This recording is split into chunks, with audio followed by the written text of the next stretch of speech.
Hello and welcome to the Climate Resilience Podcast, brought to you by JBA Consulting. I'm Phil Emonson, and in this podcast series we unpick some of the complexities, the challenges and the opportunities on the topic of climate resilience with some inspirational thought leaders. Today's episode is a bonus episode, and it has a celebratory and reflective feel, as this September we mark 30 years since the inception of JBA. So we're going to have a trip down memory lane, and we'll look ahead to the future, and we'll consider what it is that makes businesses like JBA resilient. I'm delighted to say that joining me is founder and group executive chair Jeremy Benn, and Richard Maltby from Maltby Land Surveys, one of JBA's longest standing suppliers. So welcome both to the podcast, and perhaps you could start by introducing yourselves. Jeremy, let's start with you. Okay, well, thank you, Phil. Yeah, so I'm Jeremy Benn. I've got this lofty title of executive chair, which is one that they give to people that they don't really know what to do with anymore, but it sounds sufficiently grand enough. As Phil said, I helped found JBA 1st of September 1995, so 30 years ago. By background, I'm a hydrologist stroke hydraulic modeler stroke civil engineer. Lovely. Thanks, Jeremy. It's a real honour to have you on this podcast as we mark 30 years. And Richard, introduction from yourself as well. Good afternoon, Phil.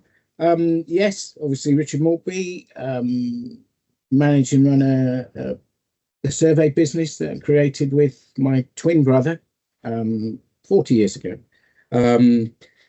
We both were in the industry, me more in construction, Stephen actually worked for Thames Water at the time. And we both spent a couple of years overseas and came back and then decided to create Maltby Land Surveys to see how it would go. Fantastic. Great. So I think in the next sort of 20-30 minutes, we're going to unpick some of the challenges that you've had over the last 30 years, but also the highlights as well. And we'll talk about how JBA and Maltby's have worked together. But look, let's go back then to September 95.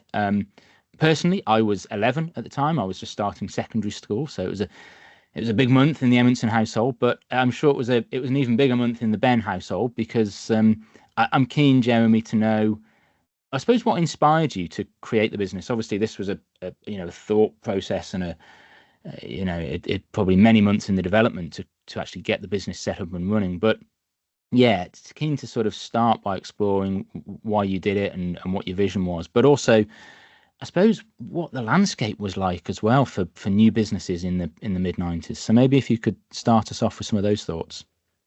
Sure. Well, 1995 or 1994, when probably first started thinking about the original business idea. The economy wasn't doing great. We were sort of in the middle of a sort of very minor recession. But there's a lot of change going on, and also change in the air. Just to calibrate everyone to the mid 1990s, like you said, many were either not born or still at school then. There was this thing called the internet, but it wasn't being that widely used. Email was there, but you didn't spend all day email. eBay had just been established, but Google didn't come along till 1996. But you could almost sense that things were changing. Geographic information systems, we knew them, the software was there. They weren't being widely used, largely because there was just no data. You could go and buy an Esri license, but what were we going to use it on? Digital OS mapping, cost an absolute fortune. There was no LiDAR or other readily available data sets. Now, at the time, I was working in hydrology and hydraulic modelling, and also to set the context there, that wasn't really recognised as a field or an activity in its own right.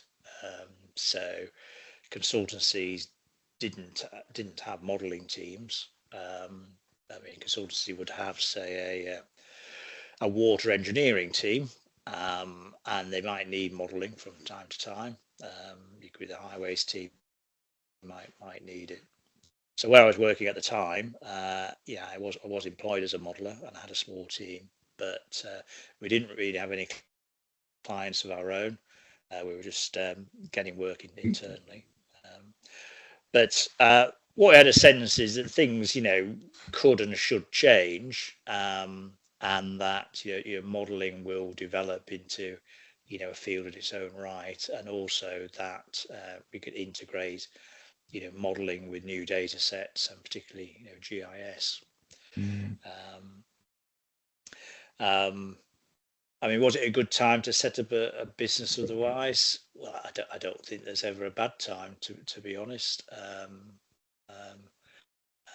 You could say, well, if you set up a business when times are tougher, it keeps you focused, and it means you're probably more resilient when if further tough times come ahead in the future. So that's a little bit about the background.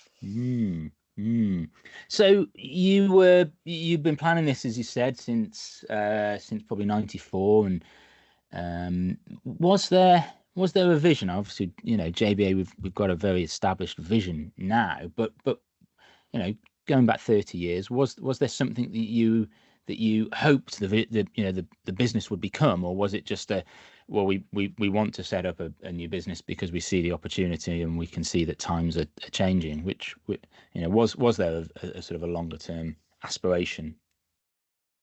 I don't think we can claim that there was any great, well thought out vision.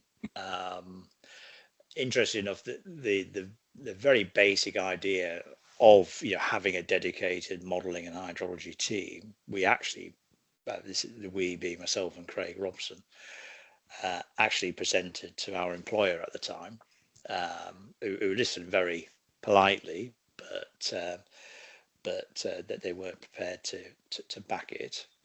I remember one comment from a partner was, a senior outline business plan, you've got one computer per person. And in those days, a decent computer to run a hydraulic model was probably about £7,000. That's at 1995 prices. And I do remember at the time as well, if they're challenging why everyone in a modelling team needs a computer, I don't think they've quite understood the concept. So I suppose that prompted us to say, well, we still think it's a good idea, so we'll do it ourselves. And in terms of the vision, as I said, it was to concentrate on environmental modelling, and it was to bring together GIS models, to have technology at the heart of what we do, and innovation, and to have a focused team. I think beyond that, I think our ideas weren't that firm or set. Sure. Richard, I'd like to bring you in here. You mentioned in your introduction that Maltby's was developed 40 years ago. So the landscape for setting up a new business would have been different to the mid 90s in the context that Jeremy's just explained. So interested in your thoughts on and reflections on what the landscape was like when you set up Maltby's. But also thinking, I suppose, of what's happened in the intervening years in the business landscape. And Jeremy's referenced some of those with, the arrival of the internet and digital data sets, etc. But how have those evolutions then changed the outlook that you've had for Maltby's over the last 40 years? Well, Phil, I think the period, obviously in 1985 we started. We, like I said earlier, we'd both been working overseas. So unlike Jeremy and Craig, we didn't have to give up a job. We were coming back, Stephen from Libya and me from Saudi Arabia. So it's a little bit easier, I think, for us in much to say, yeah, this is the area that we want to work in. But we didn't have to give anything up. And, you know, we were lucky enough to have saved sufficient funding to buy our first set of equipment and to keep us surviving for a little while. And the economic climate was a little bit better at that time. I mean, it was the end of the miners' strike, and the country was going into a little bit of a mini boom that then, as Jeremy alluded to earlier, the sort of 93, 94, it was in it and coming out. The technology that Jeremy had was obviously considerably better than what we had. I mean, mobile phones were only just coming out. Computers were, yeah, I mean, they were very, very basic. And as Jeremy alluded to, very expensive. So it was quite a good climate to push forward. Our vision, if you like, was really to, as Jeremy, it wasn't much of a business vision. It was, let's try it for 12 months. You know, we had enough behind us to warrant it. We both obviously been working, you know, we'd both been out of the country for a couple of years. So, but we still had our contacts. Like I said, Stephen was worked for Thames Water and I was in the construction industry. So we approached those and so we had nothing to go on to other than we had our kit. We topoed our own back gardens a number of times just to get practice. But you know, those were the days. You know, I mean, it was quite a good thing to move forward. Fortunately, you know, we weren't under a lot of pressure. We had no children, no real responsibility. So it was more of a, let's see how it goes and see how it grows, you know, and here we are now. Obviously, we haven't got quite the worldwide office complex that Jeremy has and his 1,000 staff. But I always knew that Jeremy, you know, we met, it was a pub in Hampton Court that we then went for a Chinese when Jeremy was literally just starting. And you could see how eager and keen he was, you know, and it was obvious that it was going to go forward just because everybody that's got an interest and a passion for what they do it well. So, and that is always a good way forward. So that if you like the business, just keep doing what you know, how you can do it and do it well. And my first interaction with Jeremy and JBA when I had my interview to join was again extremely positive and made a really big impression on me. So I want to move into a period now where we can perhaps look at some of the highs and the celebrations and some of the more memorable projects, but I'd also want to touch on some perhaps the challenging times that businesses have had. I mean, this podcast is about resilience, and so I'm you know, without wishing to dwell on this for too long, but I am keen to know perhaps what some of the tougher periods have been and what that's taught you about, you know, resilient businesses. And then we'll look at perhaps some of the headline projects that you've both been involved with. But Richard, maybe we could start with you on, you know, over the last 40 years, what stood out as a particularly difficult patch or difficult period, but importantly, what that then taught you about creating a business that can withstand change and periods of adversity. Well, I think our ethos initially was that to create a solid base, you know, in order to move forward from. I believe the economy in the world goes over almost a 10-year cycle where we have, you know, 2 good years, 2 bad years, and the other 6 are going in and out. So particularly bad was obviously the 2008-2009 recession that we all went through, which was bad for everybody. And I think, I don't know, I think if you know, we were lucky, we had to make some difficult decisions. We spoke and included all our staff with it at the time. which we had about 50 at that time. They all agreed a pay decrease. We asked if anybody wanted voluntary redundancy, and a couple actually did, which obviously didn't help, because obviously we then had redundancy payments to make with money that we didn't have that was coming in.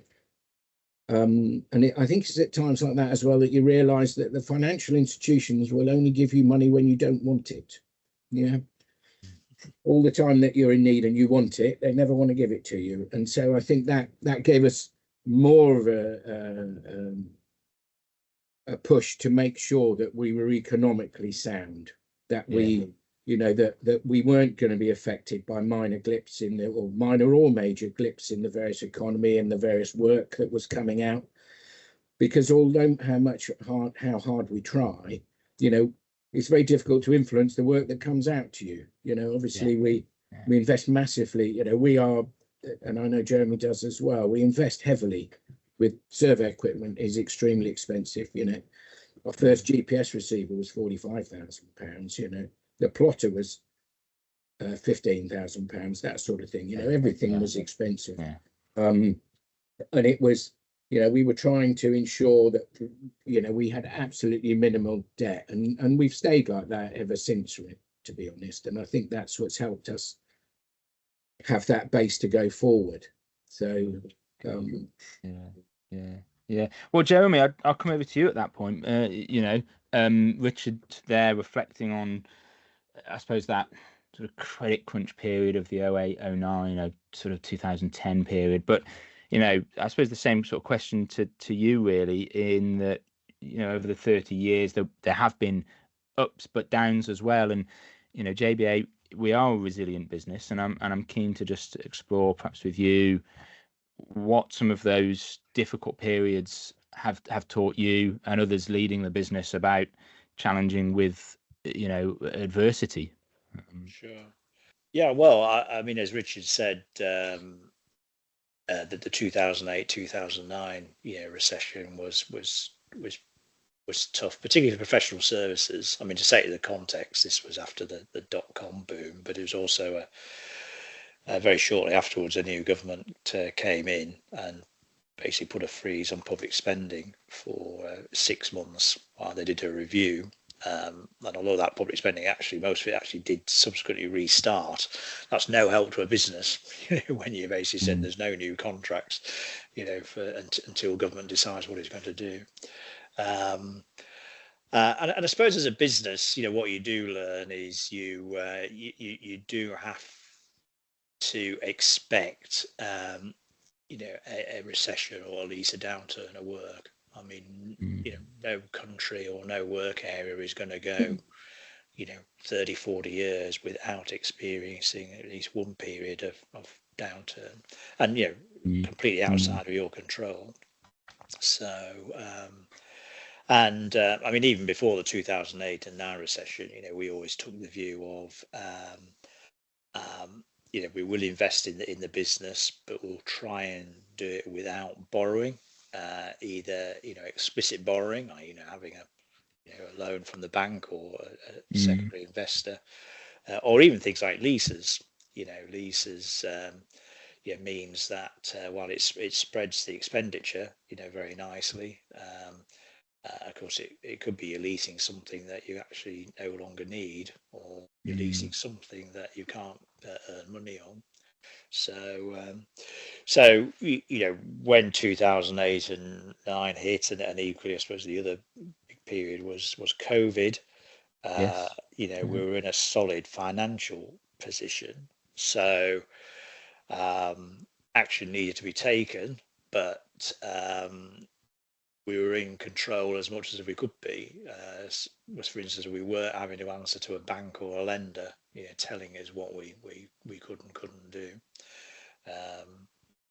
That still means you've got to make hard decisions, but you know, you're making hard decisions, you know, on behalf of the company and the employees as a whole, and not an external party such as a lender or a finance company who really doesn't care about anything other than keep the payments going. And of course, the only you have very little discretionary spend in a business because both Maltby and JBA, they work in a people business. So, because quite rightly, the big part of our cost by far is salaries, and that's how it should be. But salaries have to be paid monthly, and that's it. And then things like bills, office rents have to be paid monthly. So you have very little discretionary spend. But you should always, to be resilient, you need to make sure that discretionary spend is as big as possible, and that you've got a buffer, as well financially. So going to COVID, for instance, I mean, JBA was in the same position as every other business, family, student in the world practically. Or this suddenly hit us. Never seen anything like it before. There was no textbook to tell you what you needed to do. The first month in particular. But we focused on reassuring people in the business, and just let things settle down for a couple of months. We didn't make any immediate decisions on anything, because we were in a lucky position of although we weren't getting any new contracts, so to speak, and some contracts we did have, we couldn't actually deliver because we couldn't travel to deliver them. But we had a financial buffer to make sure we didn't have to make really quick decisions. And one thing we're really proud of is in terms of furlough, we did make some use of that scheme, but that was largely because of individuals wanting to be furloughed because they 3 kids at home, to educate them. It was almost impossible to work, so they wanted to go on furlough. So and then equally, we also did make up full salary for those who were on furlough. And of course, any responsible employer would do that, but we had the means to do it, and it did mean that 6 months after the start of COVID, when suddenly everyone realised actually we were short of people, when you couldn't get people, well, we'd kept our people.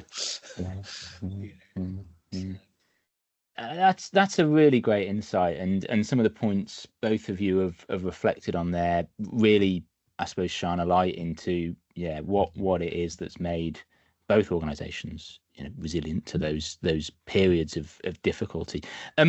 It's also celebratory though, this episode, and I suppose I'd like to just see if either of you can remember the first time JBA and Maltby's worked together. So there's a challenge. Cast your minds back, and was there, or has there been a particular project where you can remember fondly JBA and Maltby's? I know we've worked together lots of times, but is there one that particularly stands out for either of you?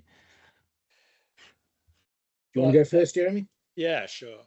Well, just to go to the initial meeting, and had we met at a conference or something? But anyway, at the time, we were starting to pick up work in modelling, and we're not surveyors.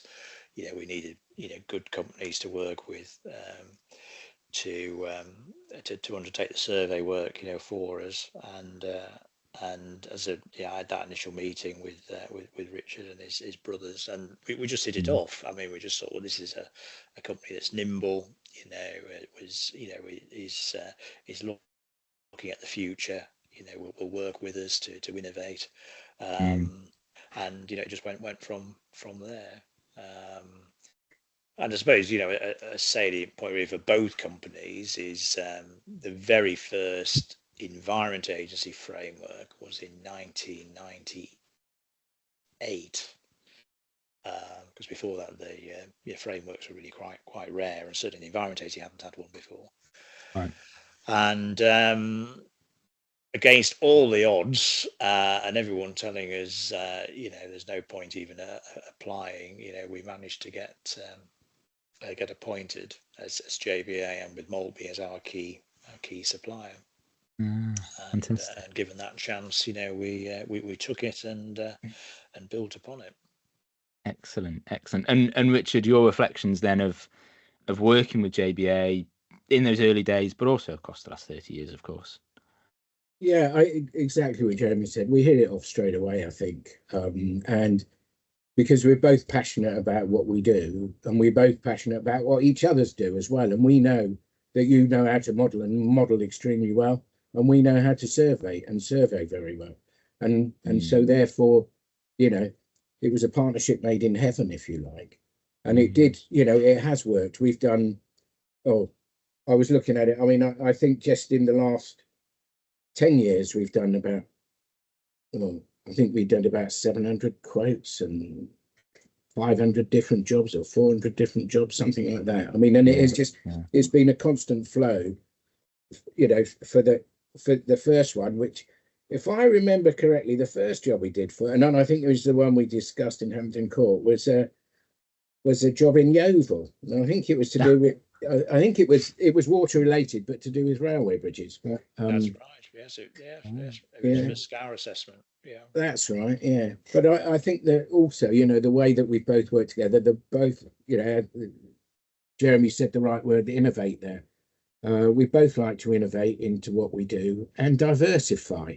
That's where we both, where obviously Jeremy started as modelling, but you look at what you encompass now, and that helps with your resilience, because we get different parts going up and different parts going down, and hopefully they're not all down at the same time or all up at the same time, because that gives you nearly as many problems as them all being down at the same time to manage. So it's but I think the whole thing, and obviously we were very proud and happy to support and work with JBA on the framework. And if I remember, Jeremy, wasn't that framework, didn't they split that regionally? Because I know you went through a time of collecting offices all over the country, so that they were environmentally friendly, and as much that there wasn't a lot of travelling involved for the staff that you had. Right. Well, the first framework was a national one, but the second one was then a regional one, and the client quite rightly was saying, look, we as clients always want, they said, we want the best expertise, but we also want it local to us. So and that was one of the drivers behind having a geographical spread of offices. Yeah, well, it's really interesting actually that you've both mentioned that word innovate in that discussion there, because even to this day, Jeremy, innovate is one of the 3 core values of JBA. So here we are, 30 years on from that original project in Yeovil, which is just up the road from me as I sit here now, still talking about the importance of innovation. So that's fantastic to hear. Look, finally then, I suppose I'd like to look ahead and make this a bit forward looking, because I'm keen to know where you think businesses are going in the next 30 years. I mean, clearly, for business to be resilient to change, there needs to be that capacity to adapt and evolve. And we've spoken at length this afternoon about what that involves. Both organisations are values led and have a very clear ethos. But I suppose, Richard, I'll start with you. What do you think the challenges and the opportunities are in future that will shape Maltby's and shape the business landscape? I think there's massive opportunities, just simply because of now we're data managers more than anything else now, and there's so much more coming into the marketplace. Lots of the manufacturers we work with that help developing especially reality capture, and obviously we've got AI on the that's just starting to be used. But again, we go back to all about resilience. For us, the way forward, we employ apprentices. Basically, everybody we employ directly from school, and we put them now on a 5-6 year degree apprenticeship. We've actually got 9 or 10 at the moment on it, and that gives us a great deal of resilience, if you like. The young lads or girls come forward, and we've been doing that for a number of years now. We as a company have always been heavily involved with training of staff and whatever. And again, that to me, that's one of the most important things, to have these people that you've got that are rolling forward, that are picking up these new technologies, because it's amazing how many people are frightened to experiment, if you like. They're frightened to make a mistake, and we're not. We will go at things and try and move them forward as much as we can in order to progress. And I think there's lots of there's lots of different things on the horizon. It's not, as I said, Jeremy's got a lot of irons in the fire, and similarly do we in various parts, not just all the water related side, the building sides that we work with, and all the various we look now at the presentation of the projects that we do, and the creating the animations. I know you've got, we work with Kathy down this way, Kathy Lemon, makes some fantastic animations from data that we can provide. And I think if you like, our biggest challenge over the next period, the next 5 years or whatever, is to try and get all our clients to be as forward thinking as JBA, to be honest, and to be able and happy to experiment. And as much that the amount of our clients that really just give us the survey, not look, we can give you all this as well, we show you this. I mean, it's worked well is because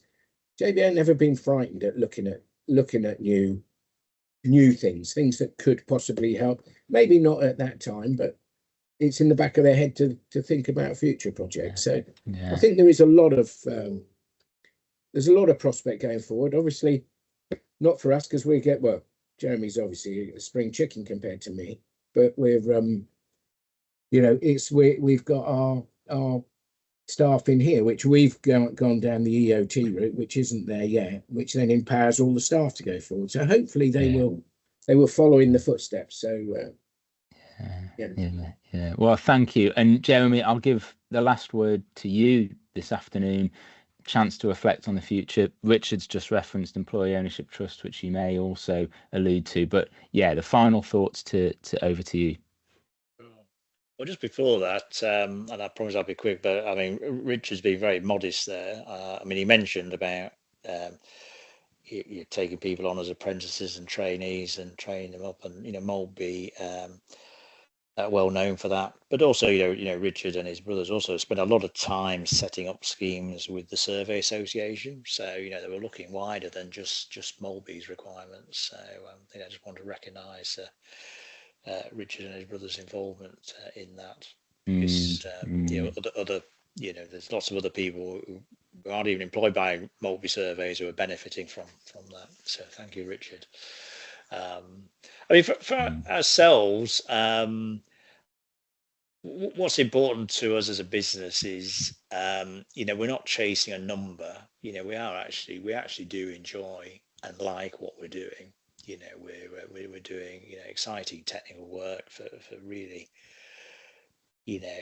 blue chip clients who are trying to do better for the world.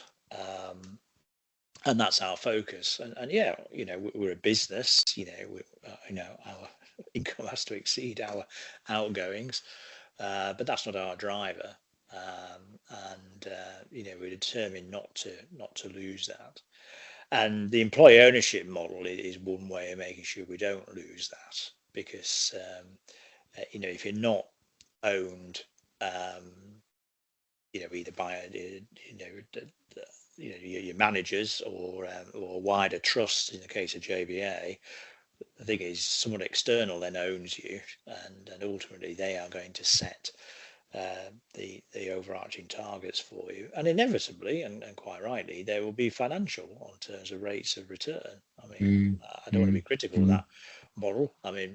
Our pensions are invested in that kind of model, so long may there be companies that chase aggressive profit targets and pay dividends into pension funds, but it isn't JBA, it does mean that we focus on the work and our clients, and secondary is the income and the margin that generates, which we reinvest in the business. So and it does mean you can look at things longer term, because you're not on a if we were listed, we'd be reported to the stock exchange every 3 months, and everything would be what are the numbers looking like for 3 months, whereas we can invest on a time horizon of our choosing, really, which does set us apart. And it also means we can pursue areas that others aren't doing, even though they need doing. It's not just that we're trying to find areas where there's less competition, but there's areas of investment and research which no one else is going to do if we don't do it. So I think that's pretty cool. It is. It really is.